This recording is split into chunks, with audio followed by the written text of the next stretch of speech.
അപ്പോൾ ഞാനിവിടെ wiper clean ചെയ്യാനായിട്ട് എടുത്തേക്കുന്നത് 3M-ൻ്റെ ഗ്ലാസ് ക്ലീനറാണ്. കൂടെ കുറച്ച് കോട്ടൺ വേസ്റ്റ് എടുത്തിട്ടുണ്ട്.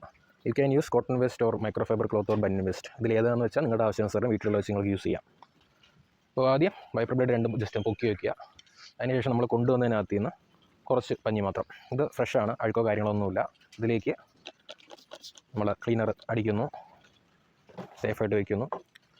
എന്നിട്ട് വൈപ്പർ ബ്ലേഡിൻ്റെ ഈ റണ്ണറിൽ നല്ലപോലെ ഒന്ന് അപ്പ് ആൻഡ് ഡൗൺ മോഷനിൽ ഒന്ന് തുടച്ചിങ്ങെടുക്കാം.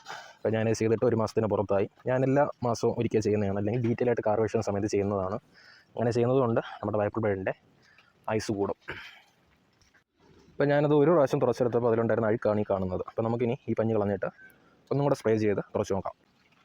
അപ്പോൾ ആദ്യം ക്ലീൻ ചെയ്യാൻ അവിടെ വെച്ചിട്ടുണ്ട്. ഇനി അടുത്ത് ഇതിനകത്ത് നിന്ന് ഒരെണ്ണം കൂടി എടുക്കുന്നു, സ്പ്രേ ചെയ്യുന്നു.